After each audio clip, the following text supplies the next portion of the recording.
Hi, I'm Dr. Kirsten Jimenez, and I'd like to share with you 5 signs that your child might be struggling with anxiety. First, I want to address the fact that a lot of people think of anxiety as an adult issue, and only an adult issue, that children are kind of immune or could not possibly experience anxiety. But anxiety is actually something that it's an emotion that people experience throughout the lifespan. So young children can experience anxiety, teenagers, adults, older adults, and even the elderly can experience anxiety. The issue, the problem really about anxiety is not just having it. Everyone has it, everyone experiences it from time to time. The problem is when anxiety, the symptoms of anxiety become unmanageable and start to affect everyday life. So these are in no particular order. I want to share with you 5 tips or tricks, 5 ways that you can tell if your child is possibly suffering from anxiety.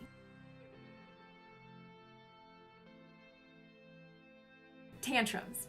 If your child is throwing themselves on the floor, crying, kicking, screaming, or otherwise embarrassing the heck out of you, especially in public, we've all been there. To an extent, that's very normal.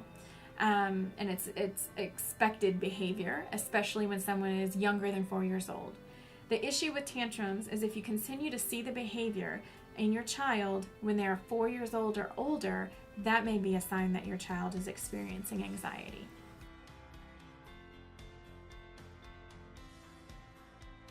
Crying or freaking out. Crying is sometimes part of a tantrum, but it also occurs all by itself. Some children even cry so much and so hard that they make themselves throw up.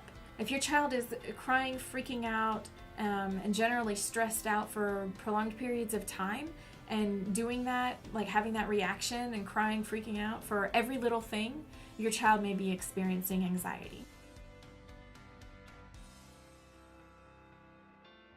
Eating too much or not eating enough. Changes in appetite are often ways that we can tell or we can be notified. It's kind of a signal to us that something is going on in someone's mind or body. So if your child is starting to eat more than they did before, or they're starting to eat a lot less than they did before, that may be a symptom of anxiety. Some children get upset stomachs, and that really makes it difficult for them to eat when they feel anxious.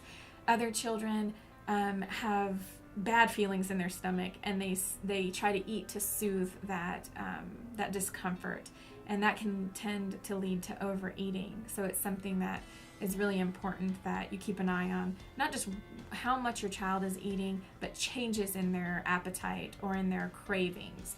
The more sugar and carbs they crave, which of course a lot of kids like that stuff, but if they're starting to crave it or sneak or hide snacks from you, that may be a sign that your child is experiencing anxiety.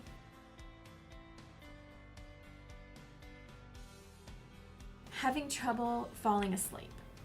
Usually having trouble staying asleep is a sign of having depression. However, having trouble falling asleep is oftentimes a sign of anxiety in children. So if your child is having trouble like becoming agitated, irritable, really making up all kinds of excuses to get out of bed, they may be scared. Some of that is developmentally appropriate. But if your child has typically not had many issues sleeping, especially falling asleep, and becomes an issue in your family where your child is starting to really have difficulty falling asleep, that really may be a sign that they're experiencing anxiety.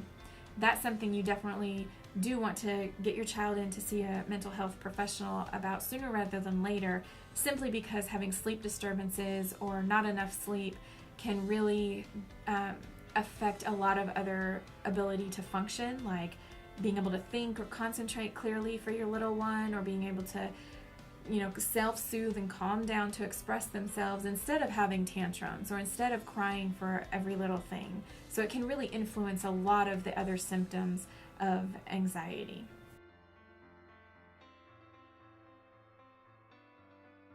Negative emotions like anger, anxiety, sadness, they're all, negative.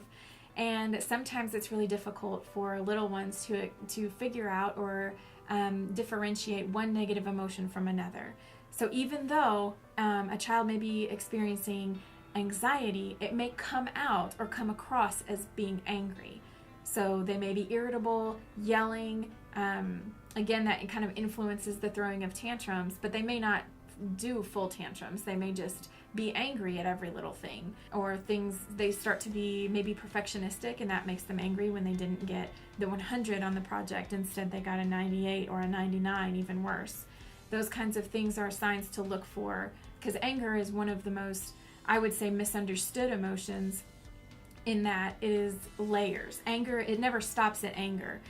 There's something underlying it, and that's what we really want to get at. Just like the different layers to my favorite cake, there are layers to anger. So what might be under it? Sadness, feeling disrespected, not feeling valued, or even anxiety.